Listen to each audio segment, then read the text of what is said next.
So right now it's about 12:30. I'm just sipping on my morning black coffee with some shilajit. And actually, if you look right here on this mug, you can see it's burnt because my dumbass put it in the microwave. This was like a couple months ago. I was just obviously not thinking. And I forget what I was doing. I was just trying to like microwave it for 10 seconds. And it literally just caught on fire and kind of like halfway blew up. Sorry, mom and dad watching this. Don't get mad at me. Microwave's fine. But yeah, so my mug's literally like burnt right here. But anyway, it's been so freezing cold in Colorado and pretty much everywhere lately. It's been in the negatives like almost every day. But luckily today it says it's 25 degrees right now. And since we're so high up in altitude, the sun is so strong. So it actually feels like so nice and warm in the sun. So I'm just enjoying the coffee outside, which is nice for a change because I haven't got fresh air and been able to chill outside in a pretty long time. Also, I have been sleeping so ridiculously long, literally makes no sense. So normally I try to get 8 hours of sleep. I shoot for 9 hours as like the ultimate ideal goal every night. In the past week, I've been sleeping 10 to 12 hours every single night. Like I'm not catching up on sleep from anything. It's just been crazy. Yesterday I slept 12 to 12. And a few days ago I slept, I think, past 4 p.m., which is the latest I've ever slept in my entire life. So at least I'm getting my sleep in. I can't complain about it, but that's just one thing I've noticed that's been pretty crazy lately. Anyway, once I finish this coffee, I'm gonna go inside, show you guys what I eat for breakfast every single day.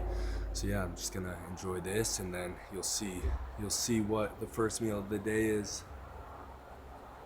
We have 3 eggs cooking up and a half container of egg whites, which is about 230 grams, some pepper, seasonings in there, and then in the toaster oven, little English muffin, which we're gonna put 1 tablespoon of butter on, and that's it. That is breakfast. Wow, almost forgot the most important ingredient, the raw Parmesan cheese, highest protein cheese, probably the healthiest cheese. And I have this little cheese grater thing. So let me put this down. You just slap a little piece of cheese in there and spin it right on. That easy. Don't be shy with the cheese. Gotta build a mountain of that shit. Breakfast is made. We got the Young LA fit on. Code Fagan, 15% off all Young LA products. And got the FX30 all charged up. So we're ready to go hit this leg day.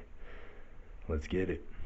Today's pre-workout, 1 scoop of the sour gummy mode, 300 milligrams caffeine, 1 scoop of the pump product. If you want to use any Gorilla Mind products, code Fagan will get you 15% off. Then we also have the glycerol back here, which helps you hold more water in your muscles. One of the best pump supplements out there. So I threw a couple pumps of that on top. We're gonna fill this up with water. So I'm gonna do a voiceover for today's leg day. And here I am just warming up with 135 on the bar. But since my knees are so messed up, I've had a torn meniscus, gone through surgeries, and just had so many issues. I usually have to warm up for about 15 to 20 minutes prior to squatting. So I usually do a warm up with dumbbells. I'll do some RDLs, some upper body movements, just get blood flow everywhere. And then depending on the day, I might have to do like 3 to 4 sets of leg extensions to get enough blood in my quad and knee so it can actually move and function properly when I'm squatting. And as I warm up on squats, the weight progressively feels better and better because I'm just getting more warmed up. My joints feel better and all of that. So I think I did about 5 reps with 225, pausing some of the reps as well, just working on that explosivity out of the hole. And then 315, usually I can tell like how strong I'm going to be for the day once I do 315, and I felt pretty good with 315. I haven't been having the best leg days the past couple weeks, and I really want my squat training to be like perfected right now because I'm trying to get up above a 545 pound squat this winter and break an all-time PR. So I've been trying to be 100% dialed, and I was hoping I could match my PR of 405 for 8 and maybe even push it to 10 reps. And as you can see, I just did 3 reps with 405, which was super heavy, and I was pretty pissed off. I knew I had more in the tank, but I threw 425 on and I was like, fine, let's hit a triple with 425. I'll at least be satisfied with that.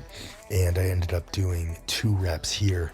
But I think the reason I didn't feel 100% today is because I was in Utah the last week and I got to use a ton of different machines. I was doing the hip abductors, hip thrusts, things I don't have at my gym, and it made me so sore. So I dropped it down to 335 and I just felt my lower back and glute having so much pain.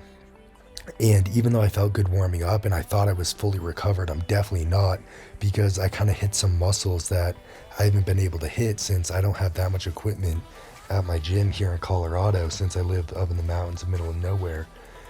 And I think I just need a little bit of a deload, so I ended up dropping it to 225 here, did 10 reps with 2 plates there. Just pretend 335 was on the bar for your entertainment and for my skinny ass legs, because that's what it should have been.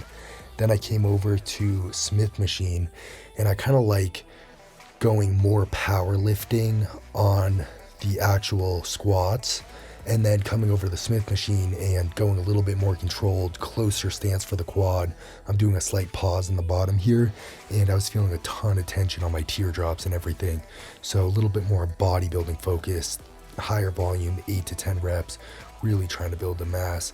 And you can see a bunch of people walking around because they are kind of redoing the gym. They're putting new lighting in and supposedly getting a bunch of new machines, which should be in the next couple weeks. So I think we're gonna have a pendulum squat, maybe like a chest press, pec fly, rear delt fly, like a bunch of things that I don't get to use. So it's gonna be really nice to have that.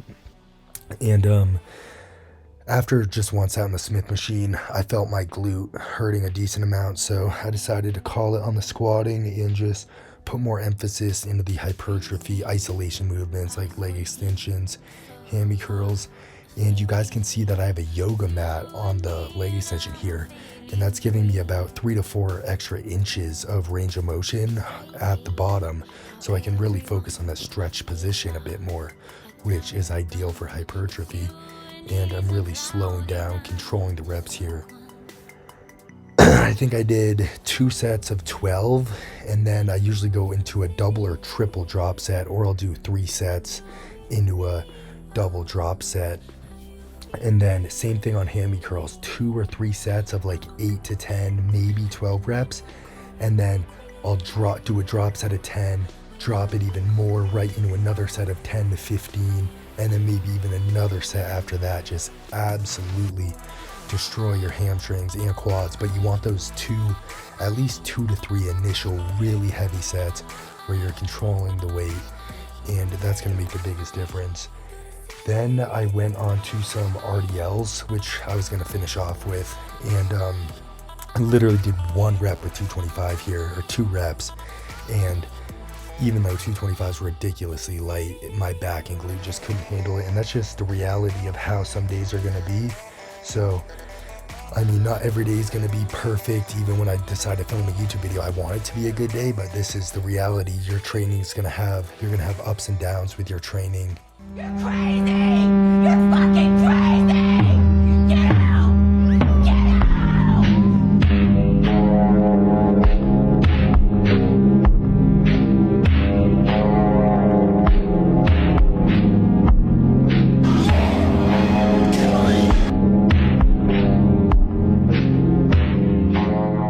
If you guys saw my last YouTube video, which was my Christmas Day video, you would have seen that I got a Ninja Creamy, and I've been using it relatively consistently, but tonight I'm going to get a special ingredient for it, so I just stopped at Walmart on the way home from the gym, and I'm going to go pick that up right now. Does Walmart like not have Oreos or something? Because they literally have every single candy under the sun except Oreos. I may be retarded, which is probably the case, but finally found them hidden in the back corner. But we got Oreos for the Ninja Creamy now. Little Oreos ain't never hurt nobody. It's not gonna do any harm. I mean, It sure as hell isn't gonna make Paul Saladino proud. So I eat this meal at least twice a day, sometimes 3 times a day. And what that is, just white rice chicken with some roasted, honey roasted peanuts. So fucking good. And I add on at least 1 tablespoon of Evo extra virgin olive oil. Now, I'm already supposed to be having olive oil in my diet at least like 1 to 2 times a day, like 2 tablespoons daily. But Brian Johnson, the biohacker homie, who's aging at like 0.6 of a year every year that goes by, so he's literally about to live to like 150 years old. He does 3 tablespoons of olive oil a day, and he's only eating 2,000 calories or something like that. So that's making up like a pretty big chunk of his diet. So there's some insane health benefits with extra virgin olive oil, especially if you're trying to bulk and want to get extra calories down. 100 calories a tablespoon, so pretty elite. So I just whipped up a basic vanilla Ninja Creamy. So this has, I believe, a scoop and a half of whey, fat-free milk, and a little bit of Jello mix, and then a tablespoon of vanilla extract. So basically just pure protein and a little bit of carbs. But now I'm about to change that with a ton of Oreos. That's low-key a lot of cows, but I want this shit to taste good, so fuck it. Final product looks so good, and these actually taste so insane. Go make this.